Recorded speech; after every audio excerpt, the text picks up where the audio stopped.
Hey everyone, today I'm going to show you how to code your own drop-down menu using HTML and CSS. As you can see, I have a blank folder right now. Inside that folder, what you want to do is you want to create a new HTML file, which I'm just going to call index.html. And inside that, I'm just going to give it the basic HTML5 markup. And I'm going to create the title as drop-down menu.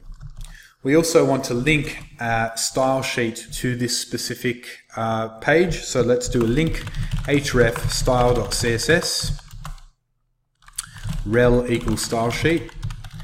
And we want to then create that style sheet.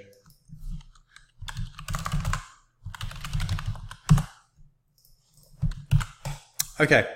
Now with menus, they are typically going to be unordered lists. They generally are unordered lists because it allows us to control parts of the LI and UL. For example, if you wanted to target the last menu on a specific drop-down menu, you can actually target by using first child, last child, and some CSS pseudo elements. But I don't want to confuse you too much. Let's just get started and create our menu. So with our menu, let's just pretend we're going to create a menu that says Home, About Us, Services, and underneath Services there's going to be a drop-down that's called Web Design, Web Hosting, and SEO. And then another primary link will be Contact Us. Now that we know how we want it to work, let's create an unordered list. And inside that unordered list, let's create home. Actually, we'll put the anchor tags there now. So ahref equals home. And then just copy that and create all the others. So home, about us, services, contact us. Now you'll notice that I've only added the top level links. And then inside services, what we want to do is we want to actually create the drop-down, and the drop-down itself is another unordered list. So you'll notice within the two li tags of the services link, we then add a new UL, or unordered list, and we will then put web design, web hosting, and SEO. We can now remove this. And now what we need to do is give a class to the main menu. So we'll just call it class equals main dash menu. And the submenu will have its own class called submenu or sub dash menu. Now that we have the basic look to the menu, what we want to do is we want to code it in our style sheet. Now let's go into our project and actually look at the document, and you'll see this is how it looks. Obviously this is not how you want it to look. But this is the basic format of how any unordered list, any menu, drop-down menu works. One thing I did miss though is I missed these anchor tags here. So let's just add them here as well.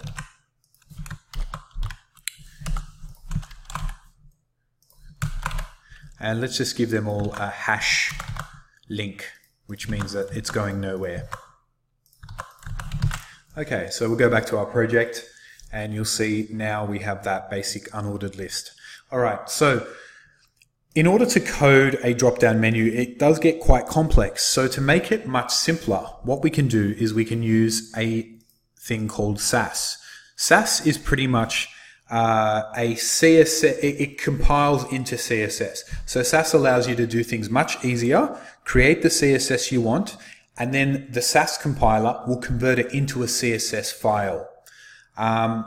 Now, if you want to look up a bit more about SASS, just Google SASS and you'll see a lot of information about it. It's really, really handy. If you don't know what SASS is, just follow me and you'll see how really awesome SASS is, and you might even start using it for your future projects as well. So to use SASS, we need to download a compiler. And what this is it basically, you type in SASS and then it converts it to CSS. So go into Google, and what I recommend, or what I use this thing called Koala. So Koala is, Koala SASS. Just type Koala SASS and you'll see that there is a program here called koala-app.com. If you click into it, it should have a download button. It's a free program.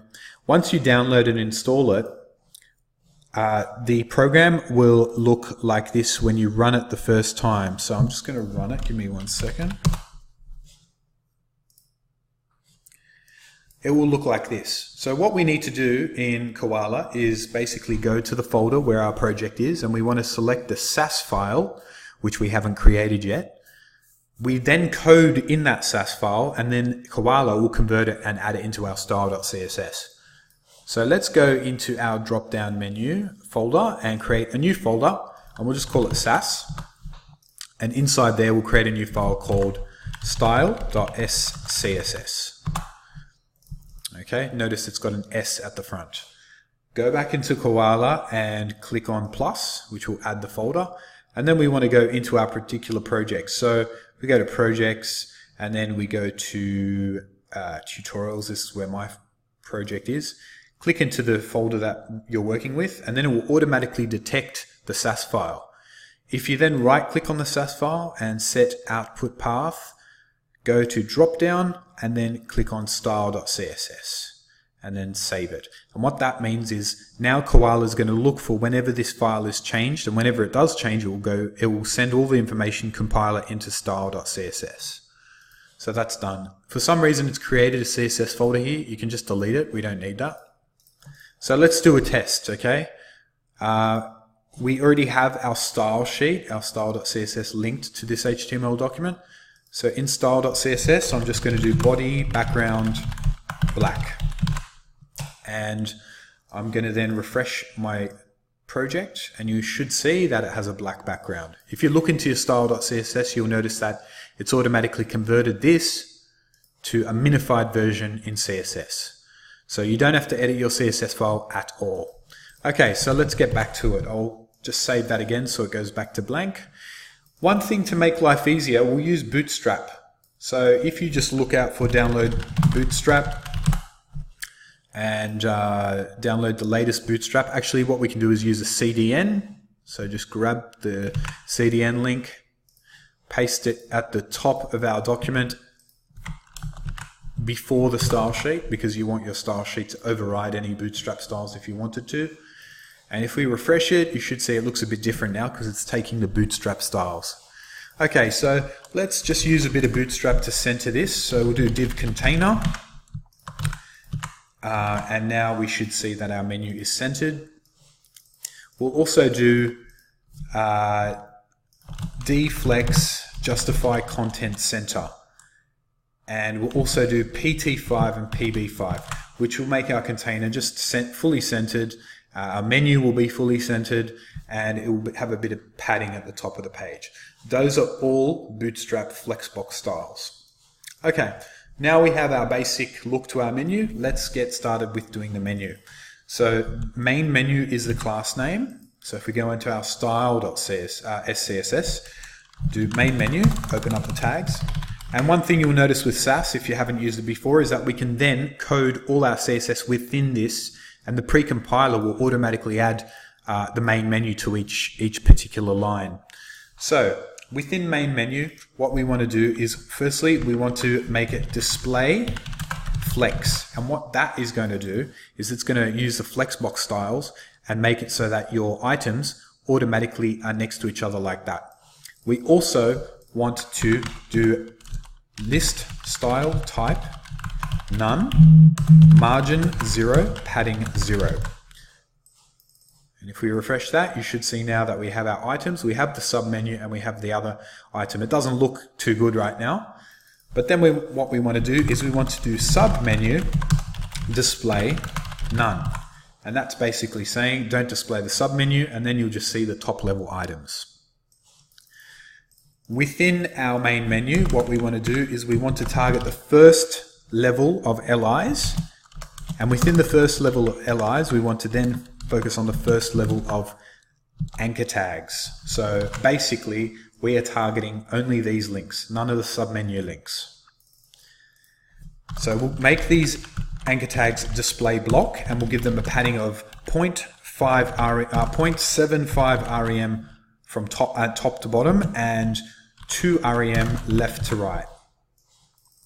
We'll refresh it now. You should see now we have a gap between our links. And even though there is a gap, if we do highlight over the link a bit further away from the link, it actually still highlights the link.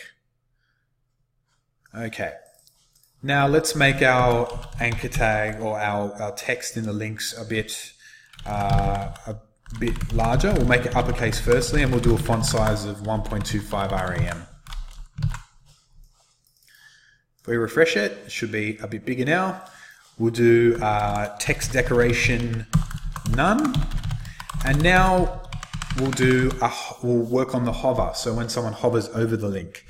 This is SASS again, and you'll see how powerful it is. Within the A tag, we can then do and hover, and we can also do and active. Active is when you click on the link, and hover is obviously when you hover over the link.